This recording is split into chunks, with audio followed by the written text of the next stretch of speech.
She mouthed "help" and smiled like someone taught her to.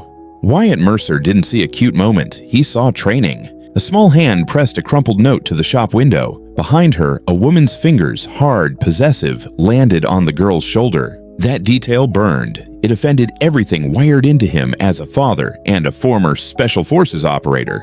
Wyatt stepped closer, angled off the glare. The note stuck against the glass long enough for him to catch two things: a jagged "help" and a partial number, 214. The girl's lips shaped it again. Help. She didn't blink. His first instinct asked for force. His second, older, smarter, said evidence. He breathed, centered, and mapped the scene the way he'd been trained. 2 exits, blind aisle to the right, convex mirror above the candy rack, one clerk at the counter with a name tag, Owen. The handler, mid-30s, taut smile, answered for the girl, blocked eye contact, slid a phone from the kid's pocket like it belonged to her. The girl flinched. Wyatt clocked posture, distance, hands. He let his gaze go dull, harmless. He remembered his daughter at 8, and the way fear tries to look obedient. He asked Owen for water, paid cash, lingered without hovering. The handler's attention flowed where control felt weakest. The kid. That's where abusers look. Wyatt used the moment to pivot toward the trash can near the till. Receipts curled like shed skins. He palmed 3, read the stamps. Tuesdays, 1:57 p.m. Same manager code, same tokenized card tail. Patterns hide in routine because routine looks innocent. He laid the slips on the counter under his hand as if sorting coins, memorized the sequence, and slid them back. Behind glass, the girl's mouth formed one more word, small and deliberate: please. Wyatt made the mission simple: keep her near, confirm danger, trigger a lawful rescue. If your gut is right, prove it, then move. Wyatt treated the store like a field. Proof first. He drifted to the end cap where the convex mirror gave him a clean view. The handler talked over the girl, answered questions the kid hadn't been asked, kept one palm just touching the back of the child's neck, a leash disguised as care. On the CCTV wall monitor above the cigarettes, the red digits read 2:02 p.m. He took that time like a fingerprint. He eased back to the counter, kept his voice even. Busy at this hour? Owen nodded, low.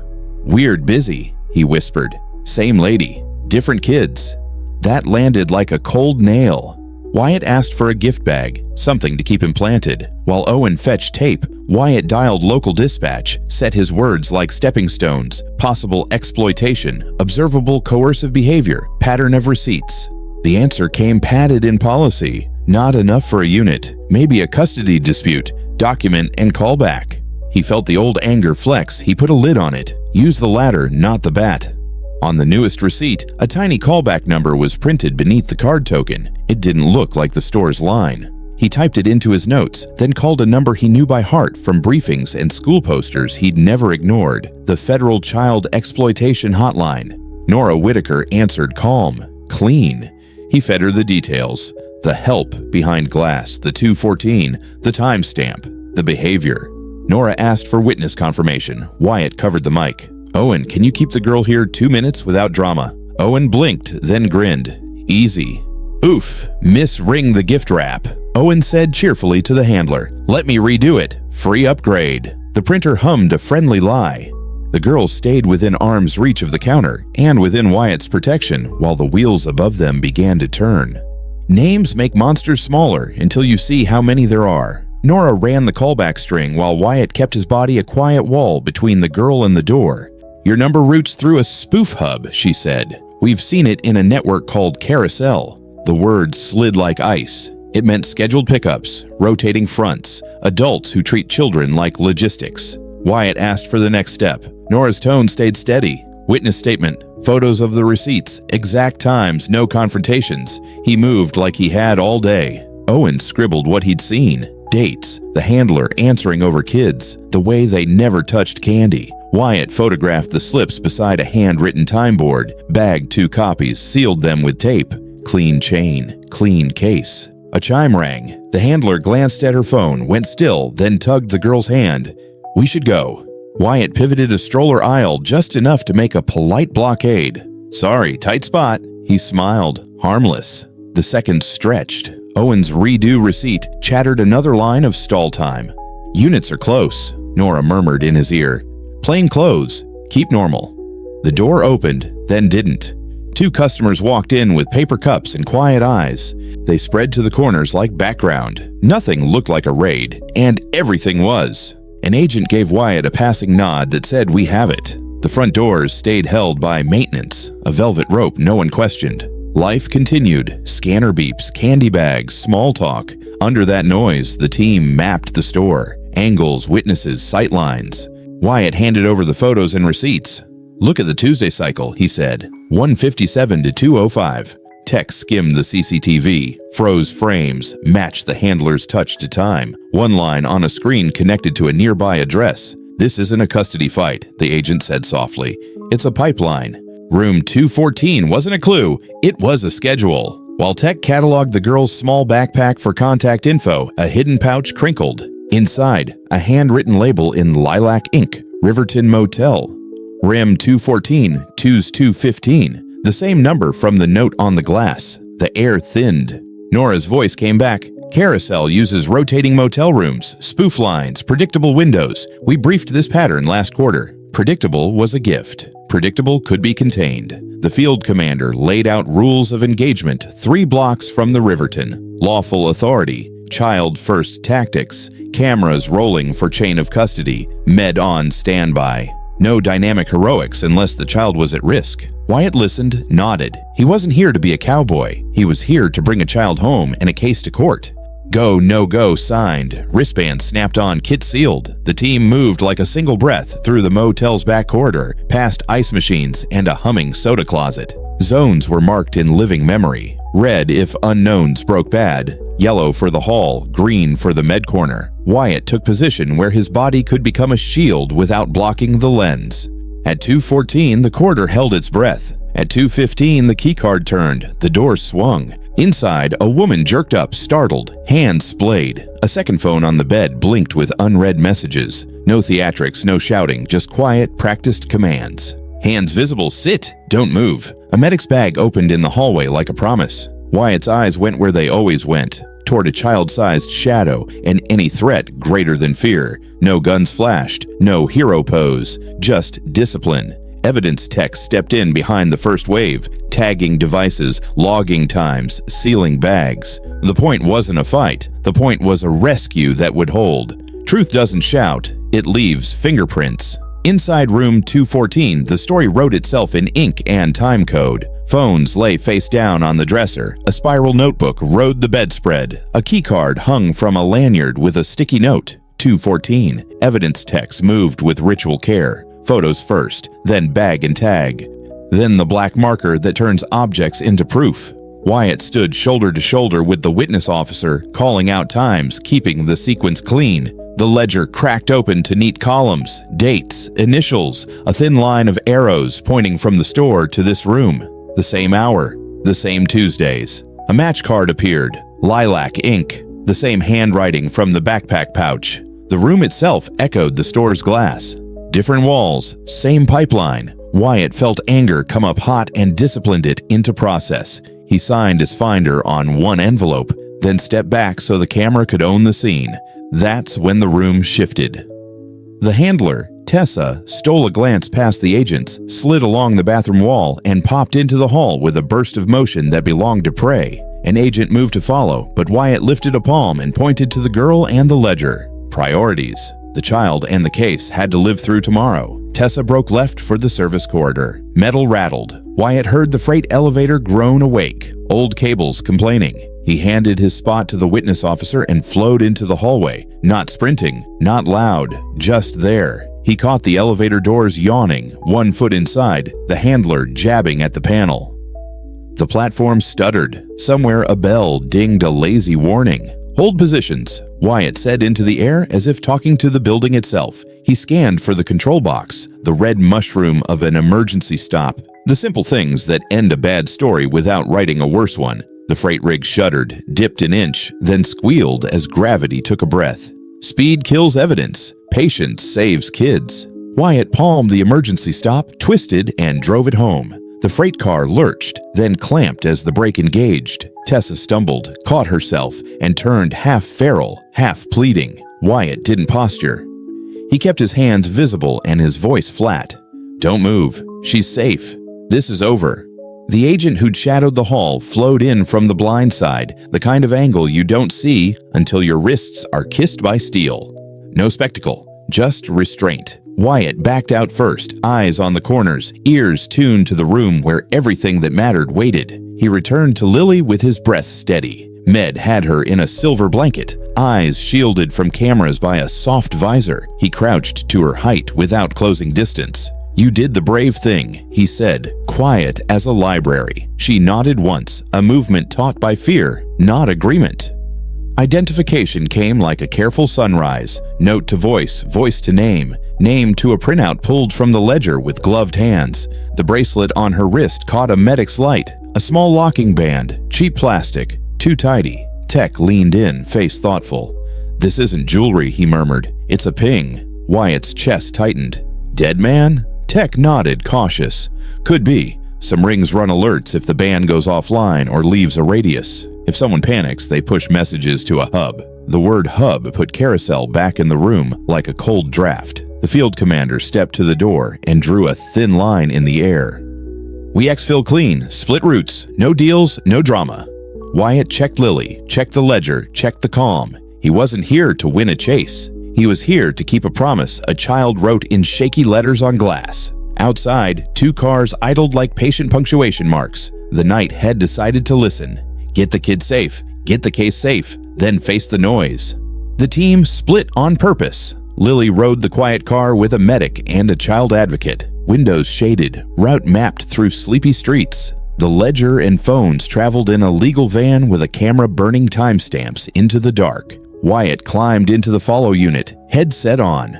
Voice low. Nora rode the line from a command desk that sounded like a whispering clock. Half a mile from the motel, a message flashed on one seized phone, still in airplane mode quarantine. Tech read it from a Faraday pouch, screen mirrored to the dash. "Unknown. Bring the ledger. Come alone. We'll unlock the girl. No cops. Parking lot by the river. Graham Voss." The name came with old case notes. Logistics lieutenant, good at turning people into schedules. The text wasn't a bargain, it was bait. The child's bracelet, still in place, ticked in the peripheral like a small bomb that didn't need to explode to ruin a life. "We don't trade children," the commander said, firm enough to cut wind. "We disarm the trick, then we take the trickster."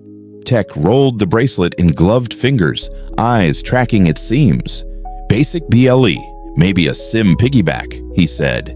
"If it's set to scream when we cut it, we'll spoof the heartbeat first, then turn it into a mannequin."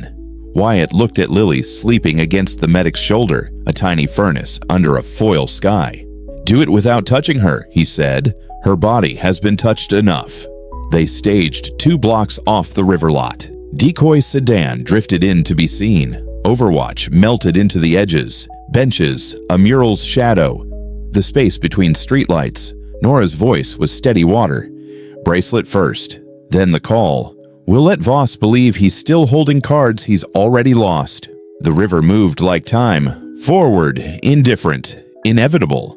Disarm the threat, then disarm the man. The tech's kit breathed open. Coils, a tablet, a loop antenna like a question mark. He didn't touch the bracelet, he listened to it.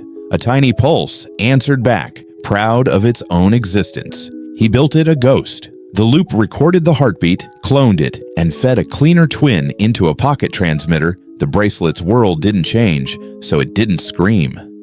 "Shadow signal steady," Tech whispered. "On your call." Wyatt nodded to the medic. With Lily still dozing, the tech snapped a thin tool under the latch. The bracelet gave a petulant buzz, then a soft final click. Its LED winked once and went blind. The ghost kept beating in the air like a decoy pulse on a battlefield. No alarms, no pings, just quiet. Now the man. Nora patched the seized phone through a scrubber. Wyatt spoke plain into the void. "Ledger's here. The girl is safe. No exchanges." Silence stretched, then a voice sour with entitlement leaked through. Graham Voss, trying to wear calm like cologne. "You don't want a problem, soldier." Wyatt didn't flinch. "I want a courtroom." Movement at the river lot. Voss stepped from a sedan with 2 shadows in tow. The decoy car rolled, slow and visible. Overwatch counted angles. When fear would have pushed lesser teams into noise, discipline made this one quiet. With the child safe and the alert dead, there was no clock to serve but justice's. "Green," Nora said, and the word moved like a breeze. Agents rose from ordinary places, a couple finishing coffee, a jogger tying a shoe, a maintenance tech closing a panel. They flowed, not rushed, and the circle closed. Voss reached for his phone. An agent took his hand instead. Cuffs clicked, devices slid into bags. A chain of custody card landed on a clipboard like a period. "Safe, green." The radio answer felt bigger than sound. Wyatt exhaled for the first time since a small mouth-shaped help behind glass. The point wasn't applause. The point was a rescue that would stay rescued tonight, tomorrow, and when the case number finally meant conviction. Safe. Green wasn't a victory lap. It was a doorway. After the cuffs clicked by the river, the mission narrowed to one person. Lily left in the quiet car, silver blanket tucked under her chin, a child advocate riding shotgun with a voice made of warm daylight. At the pediatric wing, fluorescent light did what it always does, showed everything. Nurses moved with the hush reserved for midnight and miracles. Vitals, hydration, comfort. No questions that steal breath. The advocate, Ms. Mariah Steele, introduced herself to Lily like neighbors do, not officials. She explained every step before it happened, asked permission for small things, made space for no. Wyatt stayed one pace back, a shadow that chose kindness over credit. He signed where the chain of custody required his name, then slid the pen away like a weapon that didn't belong here. Nora's voice threaded in by phone. The evidence van had reached the lab. The ledger read clean. The phones were cloning. Owen's witness statement sat sealed with the receipts, time boards visible through plastic like anchors. A social worker appeared with a soft backpack and a new hoodie, tag still on. She spoke to Lily at eye level, voice steady, never fishing, never framing. "You get to choose what happens next," she said. The line was true and careful because choices arrive in small, manageable boxes after a storm. Lily looked at Wyatt, then at the hoodie, then at Ms. Steele. A nod. Not agreement with the world. Agreement with this moment. Wyatt stepped into the hall and let his breath out in thirds. He texted his wife one line, "Running late, all good," and stood under a vending machine's hum like it could hold up the ceiling. Tonight wasn't about noise. Tonight was about keeping a promise written in lilac ink and shaky letters against glass. The job now was gentler. Guard the quiet so healing could speak. Justice doesn't sprint. It laces up and starts recording. While Lily slept under a nurse's watch, the evidence woke up in a lab. Phones mirrored to cold screens. SIMs mapped. Contacts parsed into chains that finally had names. The ledger's neat columns grew arrows on a whiteboard. Storefronts here, motels there. Times like train schedules. Carousel stopped being a rumor and became a network with edges you could grab. Warrants moved next. An assistant U.S. attorney wrote with the velocity of purpose. A judge signed after midnight, pen heavy, eyes clear. Teams in 3 counties stood up in parallel. Same ROE, same child first protocol, same cameras rolling. At each knock, the goal was identical. Bring kids out gently, bag-proof clean. Leave no crack for a defense attorney to drive through later. Justice is built, not shouted. Wyatt watched from the corridor outside Lily's room as descriptors turned into arrests. A logistics lieutenant cuffed in a garage. A bookkeeper let out with 2 laptops. A driver who'd learned to be cruel the way people learn a trade. Phones stacked like dominoes on an intake table. Each one gave up a story in timestamps and aliases. "We're expanding nodes," Nora said, voice low in his earpiece. "The ledger plus those receipts was the key. Nice work." He shook his head, even though she couldn't see it. "The girl wrote the key," he answered. Credits weren't the point. The point was a chain that couldn't snap because someone skipped a step. The field commander sent a text photo of a board labeled Case 214. Under it, warrant numbers, custody logs, initials of every person who'd touched a bag. Evidence breathes different when you treat it like a living thing. By dawn, Carousel had empty seats, no speeches, just paperwork, signatures, and doors closing on people who'd called children's schedules. The sun didn't rise heroic. It rose on time, which felt like justice too. Most rescues start long before the sirens, when someone refuses to look away. If you ever stand where Wyatt stood, staring at a child behind glass, you don't need heroics. You need a checklist. Look for the small tells. A kid who answers with their eyes, not their voice. A handler who intercepts questions, steers every sentence, keeps a possessive hand on the back of a neck. Watch for routines that pretend to be random. Same hours, same days, same purchases that never make sense for a child. Write time like it's gold. Snap a photo of the posted clock or log the digits on a receipt. Ask a clerk what they've seen. Don't coach their answer, just listen. If your gut screams, don't make a scene. Make a record. Call local first, then escalate to the federal child exploitation hotline if the facts outgrow city lines. Use plain words. I see coercive behavior, patterned visits, a child asking for help. Keep the child near without spooking the adult. Harmless delays work better than confrontations. A gift wrap redo. A printer jam. A price check that takes exactly 2 minutes. Film policies vary. Evidence rules don't. People matter more than perfect footage. What matters is chain of custody. Who found what, when, how it was bagged, who signed. Cases collapse when outrage outruns process. If the cavalry rolls in, let trained hands lead. Step back, stay available, be a witness who can testify to times, not feelings. Later, when the adrenaline fades, you'll want to talk. Do it with the advocate, the investigator, the people who will turn your observations into the kind of truth a courtroom understands. You are not the movie. You're the first good link in a chain that holds. That's enough.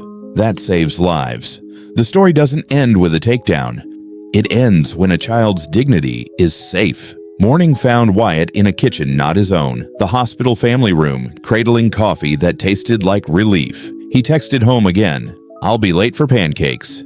His daughter sent back a photo of syrup and a lopsided smiley face. He stared at it longer than he meant to, the way people stare at light after a tunnel. Down the hall, paperwork sang its dry music. Warrants filed, custody logs cross-checked, interviews scheduled with trauma-informed care. No cameras, no press. Lily's world shrank on purpose. A new hoodie, a soft backpack, a social worker who kept promises in small amounts. Wyatt saw her once more through the doorway. She was awake, visor off, hair smoothed by someone gentle. She looked at him the way kids look at the ocean, aware of the size, uncertain of the depth. He touched 2 fingers to his temple, a salute scaled for children. She lifted her hand, not to wave, but to rest it on the silver blanket, as if feeling its steadiness. Outside, news would call it a bust. In here, it was quieter. A child who didn't have to mouth help anymore. A ledger that would speak for her without making her relive anything. Wyatt walked out under a sky the exact color of new beginnings and climbed into a day that would feel ordinary to everyone else. If you see signs like this, the voiceover closes. Don't confront solo. Call the appropriate federal hotline or 911. Record times, patterns, witnesses. Protect the child, protect the case, protect the truth. He starts the car, and the radio spills a laugh track from some morning show that doesn't know it's keeping him company. The mission statement lands where it belongs. A child's dignity comes first, always. Then the road carries him home. The night doesn't end when you drive home. It ends when you tell the story to people who can fix the next one. Before sleep, there was the debrief. A conference room with tired chairs and a whiteboard crowded by arrows became the place where adrenaline turned into audit. The field commander walked the timeline back from the motel to the window note, pinning each decision to rules of engagement like rivets in a hull. Nora, on speaker, calm as always, asked for the one thing that keeps rescues from turning into headlines and then into dust: humility under review. They checked the chain like a jeweler, receipt photos labeled witness statement sealed, device logs with custodian's initials written like vows. The ethics officer kept tapping the same 2 beats. Child dignity first, case integrity second. No leaks, no victory selfies, no inside scoop for anyone's feed. What happened next would belong to a courtroom, not the internet. Wyatt spoke only when asked, voice low enough to carry without showing off. He owned the blocks he'd made, the seconds he'd bought with a stroller aisle and a gift wrap mistake. He admitted the moment anger had knocked on his chest and how training told him to answer with process, not force. That admission mattered more than polish. It proved discipline, the currency of trust. Then came the hardest line in every good debrief. What would you change? They found small things: faster Faraday deployment, an extra printed witness form at the counter, a quieter way to hold the front doors without the maintenance sign. No one talked about heroes. They talked about tomorrow's child and the next door. When it ended, the board read like a promise. Same ladder for escalation, same soft lockdown, same child-first lens. The room emptied without applause. Quiet is how you respect a rescue. Quiet is how you make sure it lasts. Some nights, the bravest thing a man does is sit at a kitchen table and let it be normal. Wyatt walked in on the smell of syrup and the hush of a house that trusted him to come back. His daughter had left a plate under foil, pancakes shaped like a lopsided heart. He didn't eat right away. He stood in the doorway and let the ordinary hold him up. Later, when she wandered in with morning hair and a sleepy grin, she asked the question kids ask when they sense a storm passed over the roof. Was it a hard night? He didn't tell her about room 214 or the bracelet that pretended to be jewelry. He told her the truth a child can carry. A little girl needed help. Grown-ups worked together and she got it. They sat.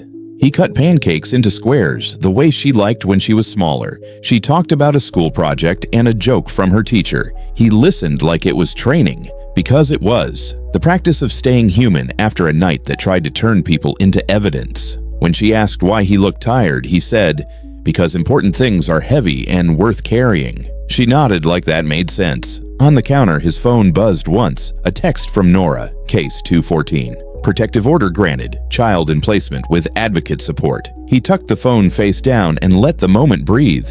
He thought about how monsters aren't always loud and how safety often sounds like forks on plates and a radio that can't stop laughing at its own jokes. Before school, she hugged him with the absolute confidence of someone who has not yet met the word carousel. He hugged back with the resolve of someone who plans to keep it that way. Courtrooms don't care about bravado, they care about sequence. Weeks later, the preliminary hearings began under lights that made everything look colder than it felt. The defense tried the old angles: custody, confusion, misunderstandings, a clerk's memory. But the case didn't lean on outrage. It stood on timestamps. Exhibit A, the receipts with Tuesdays at 1:57 p.m. Exhibit B, the surveillance stills at 2:02 p.m. A hand on the back of a neck, answers supplied by a woman who wasn't asked. Exhibit C, the lilac ink label from a pouch no child should carry. Witnesses spoke like people who'd been taught to respect verbs. Owen described what he'd seen without embroidery. The task force tech walked the bracelet signals without theater. Wyatt gave his narrow lane, what he observed, what he did, why he didn't do what he didn't do. The prosecutor's questions were scaffolding, not ropes. The judge listened with the patience of someone who knows the difference between a story and proof. A protective order kept Lily's privacy sealed. Her note was admitted through photos, not pain. No one asked her to mouth help again. The ledger did the heavy lifting, its neat columns finally answering to their weight. SIM maps connected phones to rooms, rooms to schedules, schedules to names that had talked to each other like shipments, not lives. Outside, cameras waited for sound bites. Inside, paper moved, motion to suppress, denied, motion to dismiss, denied. Warrants broadened to the edges of Carousel's map. Some pled fast when they saw the chain of custody tags and black marker, some didn't. The case breathed, not racing, just filling its lungs. Wyatt walked out past microphones he didn't need. Justice wasn't an interview, it was a ledger closing on cruelty, one initial at a time, in ink that would not wash out. Saving one child is the headline. Teaching 1,000 people what to do is the legacy. Months later, the SOS playbook wasn't a rumor. It was a training packet, a PTA night, a lunch and learn at the store where this story began. Chairs filled with parents, clerks, coaches, baristas, bus drivers, the ordinary army that sees more than any badge ever will. Wyatt didn't stand at a podium. He stood near the door like he always had, and used sentences anyone could carry out of the room. Watch for possession disguised as care. Note the hand on the neck, the answers that arrive too fast. Write times, photograph clocks. Ask witnesses what they see without teaching them what to say.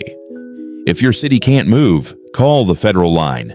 Don't chase. Stall kindly. Keep receipts. Keep your temper. Keep the child near and the case clean. Nora joined by video, a rectangle of steady presence. She walked the escalation ladder, the words that unlock resources without breaking rules. The store manager showed a new policy, printed witness forms at every counter, a discreet gift wrap delay button that alerts a supervisor without alarming a customer. Owen, a little shaky, told the room he'd thought he was just a clerk. The room told him otherwise with the kind of applause that sounds like permission. At the end, Wyatt repeated the line that had become their closing heartbeat. If you see signs like this, don't confront solo. Call the appropriate federal hotline or 911. Record patterns, protect the child, protect the case, protect the truth. He paused, not for drama, but for memory. A child's dignity comes first, always. People filed out into a parking lot that looked like every parking lot, which was the point. The world hadn't changed shape, it had changed watchfulness. And that, most days, is what saves lives.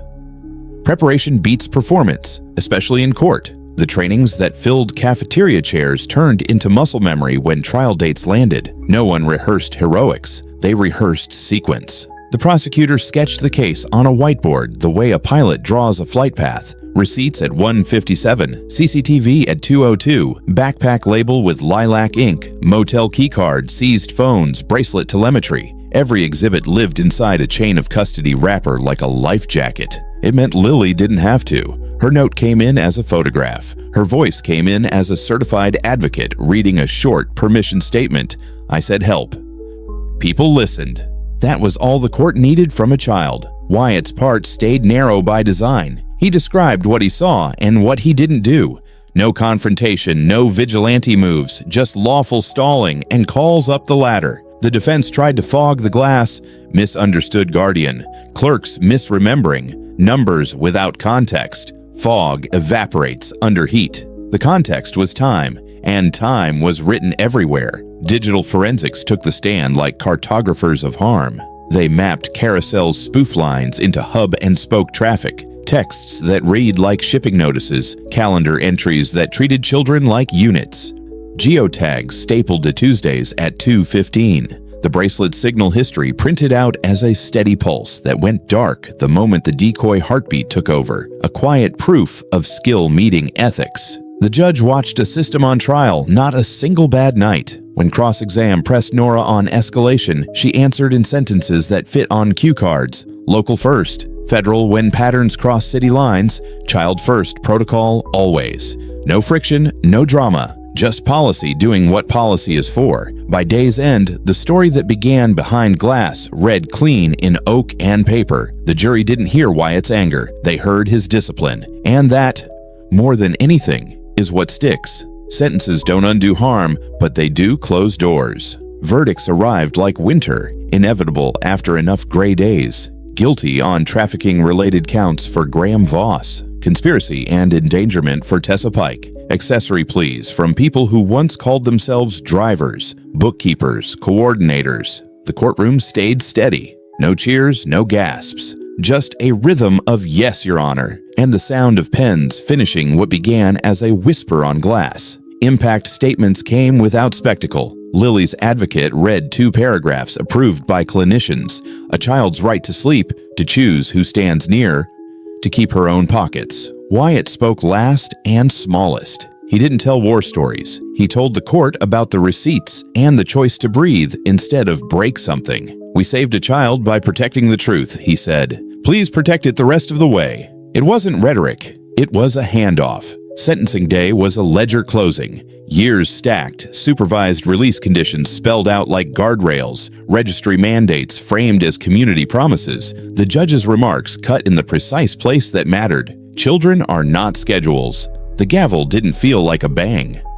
It felt like a lock sliding into place where a door had been left careless. Outside, microphones waited for any line that sparkled. Wyatt gave them the one line that belonged to everyone. If you see signs like this, call. Don't confront solo. Right times. Keep the child near. Protect the case. Then he stepped off the curb and let the cameras discover someone else. Back at the store where it started, Owen taped a small flyer near the register. Federal hotline. Stickers at kid height, not adult eye level. A mother shopping for birthday balloons read it, then showed her son how to dial. Prevention doesn't trend. It just grows roots. Courage is a spark. Policy is the wiring. After sentencing, the work turned from rescue to resilience. The retail chain adopted a quiet, clever playbook. Every counter stocked witness forms. Registers added a wrap redo button that pinged a supervisor and stamped time on the receipt. Staff learned 3 micro delays that looked like good service and by 90 seconds. The CCTV overlay now burned the current time in the corner where phones could see it in a single frame. 1 still equals 2 proofs. City Council, prodded by advocates who prefer binders to slogans, funded a child safety liaison to train small businesses, barbershops, boba stands, laundromats. Posters lost their scold and gained utility. How to describe behavior, where to send patterns, when to switch from local to federal. Schools taught help scripts the way they teach fire drills. What to say to a cashier, how to ask to borrow a phone, how to point at a receipt clock without making a scene. Civil remedies followed the criminal ones.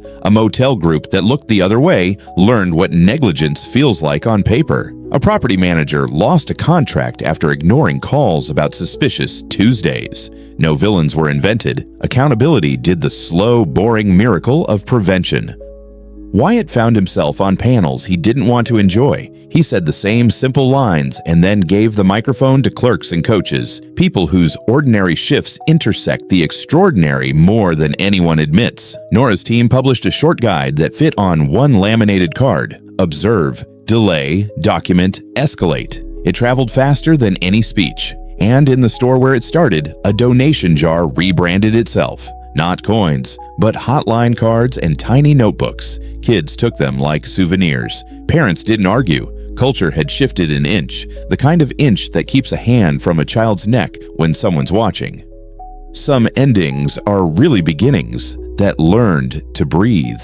Months later, Normal found Wyatt fully. Therapy became a habit, not a confession. 45 minutes where a veteran father learned to set down weight without setting down duty. He joined a small circle of parents and former operators who teach de-escalation at youth centers. How to be the adult who notices. How to give help without making a scene that scares a child back into silence. At home, the story lived in code words and kindness. His daughter turned a school project into a tiny revolution. A poster titled "If You Need Help" that fit on 1 page. Ask to see the receipt clock.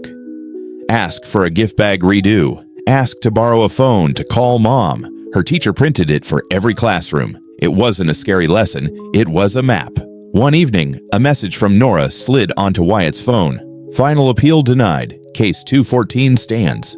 He didn't fist pump. He set the phone down next to the copy of the note he'd kept. A rectangle of paper with shaky letters and a number that used to be a room and now was just ink. He thought about the people who listened. Owen with his nervous hands, the medic with the silver blanket, the judge who gave words the weight they deserved.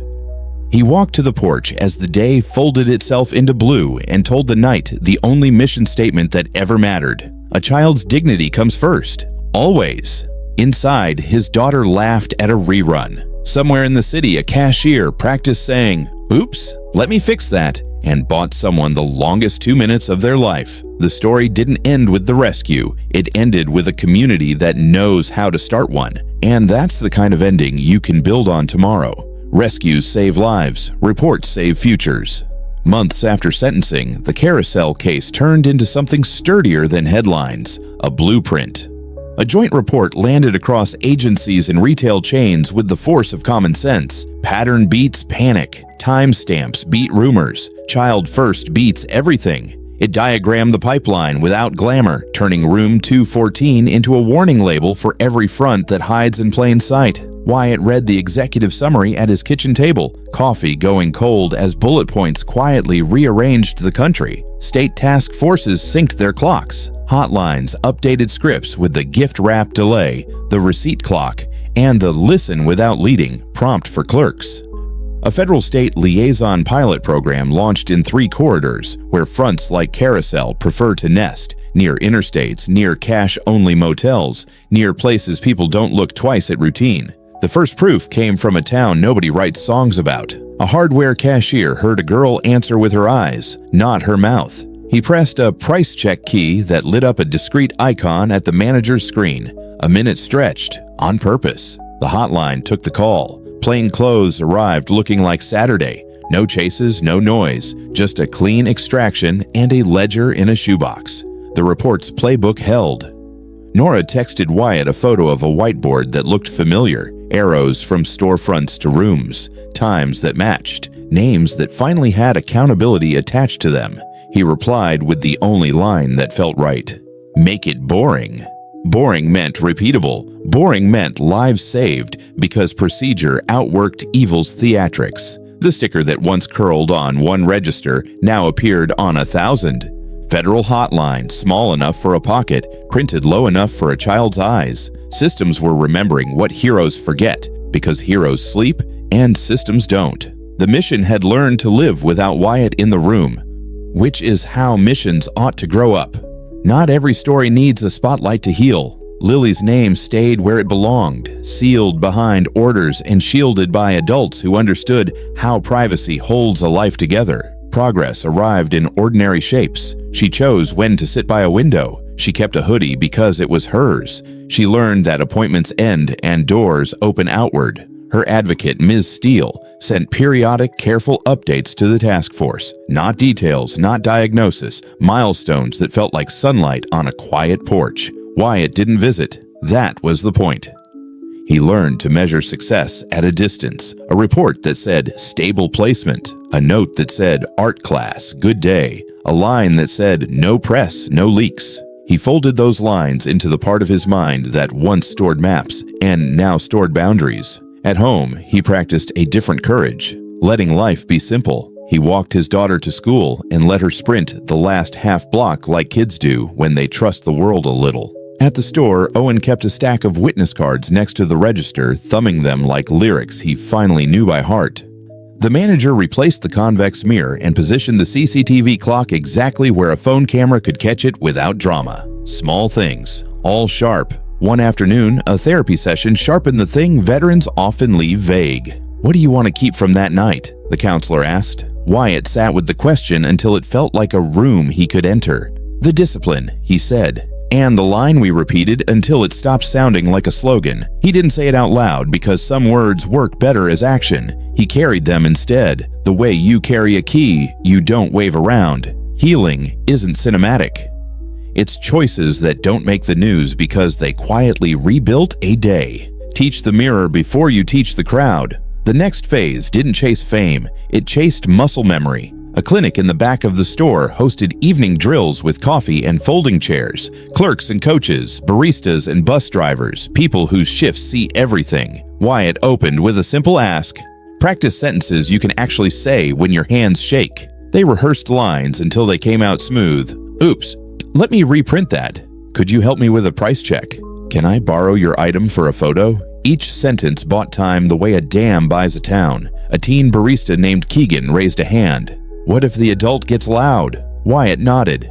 You get quieter. Quiet makes help come closer. They ran the scenario. Keegan learned to keep eyes on the child, not the thunder. He learned to move the moment without moving the problem. He learned that the mirror above the pastry case sees more than any hero pose ever will. Across town, a school counselor adapted the SOS playbook into a 5-minute homeroom ritual. How to borrow a phone with purpose. How to point at the receipt clock. How to say, I need to call my mom in a tone adults hear. Parents worried it would scare kids. It didn't. It made them specific. A month later, near a bus terminal, Keegan used the playbook. He misscanned a gift card, apologized like a pro, and doubled the stall without a tremor. The hotline picked up the pattern. Plain clothes arrived one coffee later. It wasn't dramatic, so it was perfect. The child left with an advocate. The ledger left in a bag. Keegan went back to steaming milk that didn't know it had stood beside a rescue. The mirror had learned its lines. So had the room. Close the loop. Turn a window into a watchtower. On a clear afternoon, Wyatt walked past the storefront where a small mouth had once formed a single, heavy word. The glass was just glass again. Clean, ordinary, almost proud. Down low, where a child might stand, a small decal caught the light. You can ask me for help. Beside it, a hotline sticker that didn't shout, it invited. Inside, Owen rang up a stack of balloons and grinned like memory was a friend, not a haunt. We kept the gift wrap button, he said, tapping the register. Never had to use it this month. Still, I like knowing it's there. Wyatt nodded. Safety often feels like a tool you hope to retire and never will. He bought a notebook and a pen. Habit, maybe superstition, and stepped back onto a sidewalk that looked like every sidewalk. A radio from somewhere laughed at a joke nobody will remember tomorrow. Normal, the great healer, stretched its arms. The voiceover closes as stories like this should, without triumph, with direction. If you see a child who answers with their eyes while someone else answers with their voice, pay attention. Note the time. Create a harmless delay. Ask a clerk what they've seen. Call the local line. Escalate to the federal hotline when the facts outgrow city limits. Keep the child near. Protect the case. Protect the truth. He paused at the window, not to relive it, but to respect it. The twist from the beginning remained the lesson at the end. One word behind glass became a network undone because a community chose procedure over performance. Wyatt turned toward home, repeating the line that belongs to anyone with a phone, a receipt, or a conscience. A child's dignity comes first, always. Then the world, invited to keep watch, went on with its day.